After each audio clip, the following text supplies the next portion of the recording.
Bonjour à toi, j'espère que tu vas bien. Alors aujourd'hui nous allons voir les équations de Maxwell, donc 4 équations qui décrivent l'interaction entre l'électricité et le magnétisme.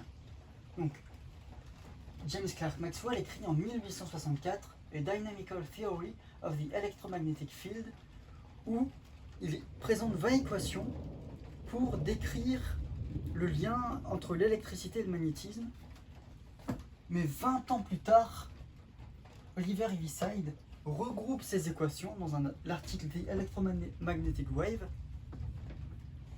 pour les regrouper au nombre de 4 seulement. Ces 4 équations sont ici. Ensemble, on va essayer de comprendre ce que ça signifie, mais d'abord, c'est quoi le courant électrique et c'est quoi le champ magnétique? Alors pour ça, j'utilise donc l'évolution des idées en physique d'Albert Einstein et de Leopold Infeld, où il écrit, pour comprendre rapidement le champ électrique, il existe des fluides électriques, l'un est appelé positif, donc plus, et l'autre négatif, moins. Ils ont en quelque sorte le caractère d'une substance, dans le sens déjà expliqué, c'est-à-dire leur quantité peut être augmentée ou diminuée, mais la somme totale dans un système isolé se conserve. Ça c'est pour l'électricité, et pour le magnétisme,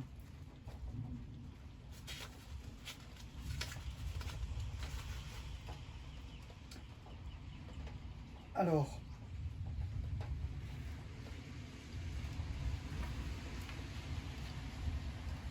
un aimant n'est rien d'autre qu'un dipôle magnétique ayant à ses bouts deux fluides d'espèces différentes. Cette théorie simple est calquée sur la théorie de l'électricité et est suffisante pour comprendre donc le magnétisme.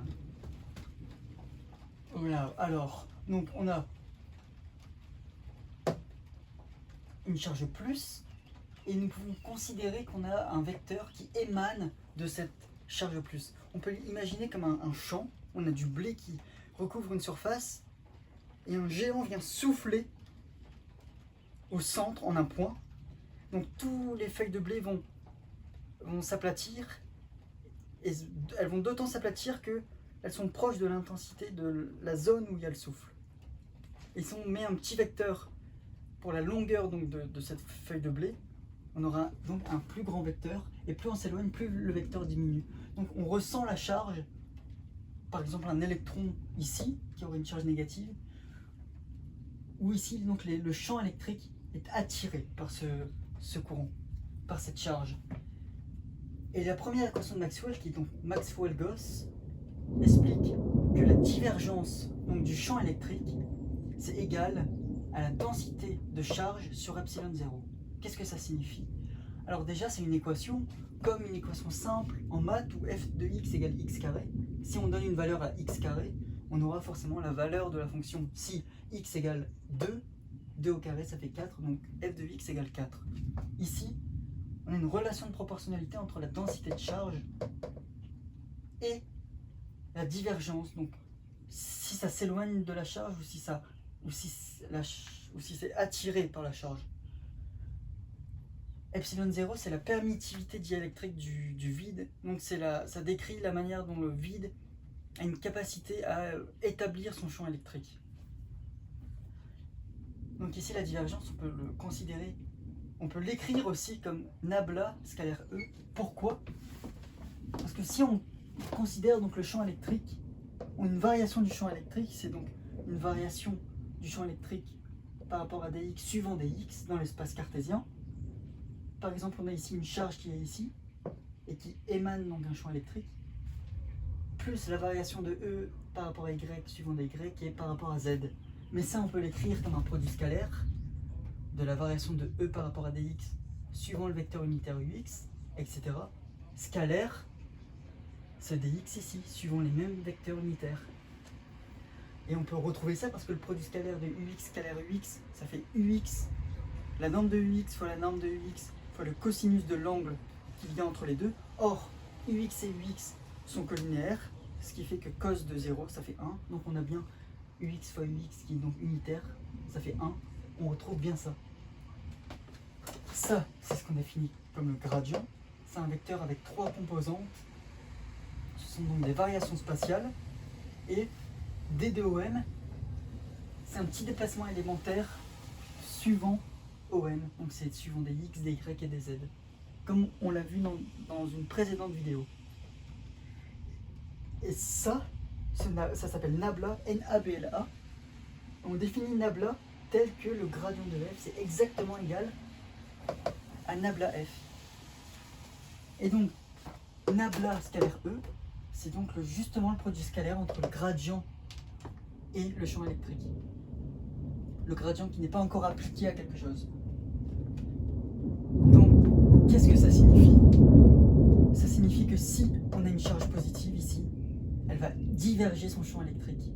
Et inversement, si la charge est négative. Donc ça, c'est pour décrire un monopôle électrostatique. La deuxième équation, elle décrit donc la divergence du champ B, et donc c'est égal à 0. Ça veut dire qu'il n'existe pas de monopôle magnétique. On ne peut pas trouver quelque chose qui émettrait un champ magnétique. On peut juste avoir un aimant. C'est le seul moyen de comprendre le magnétisme. Là, par exemple, j'ai deux aimants, ou ici, qui s'attirent parfaitement. Mais sinon, dans le sens opposé, ils ne s'attirent pas. Et on peut ici considérer qu'on a des lignes de courant qui partent du nord pour arriver au sud. Et ça, on le voit si on met des mailles de fer, la limaille de fer, et on voit exactement ce trajet du champ magnétique. Donc c'est concret, on le voit dans l'espace. Donc cette équation, on la comprend, celle-ci aussi. Maxwell Faraday nous dit une variation du champ magnétique par rapport au temps, donc c'est une dérivée partielle parce qu'elle dépend, B dépend donc du temps mais aussi de sa position, donc c'est partiel, on dérive par rapport à chacune des variables, par rapport à une seule des variables, dont une est fixe, ici c'est la position, et le rotationnel ça décrit comment le champ tourne, et on se rappelle que à droite c'est la cause, et à gauche c'est l'effet, donc ici, à droite, la cause c'est un champ magnétique qui provoque donc le rotationnel, une rotation d'un champ électrique. Donc si on fait rentrer un aimant dans une bobine, elle va créer un courant électrique. Et cette dernière équation, elle décrit l'inverse, elle nous dit que J ici c'est le courant. Si on a un courant, eh bien on a un courant dans un fil, un champ magnétique va être induit dû à ce courant. Mais ça peut être aussi une variation d'un champ électrique qui va provoquer donc ce rotationnel, la rotation de ce champ magnétique.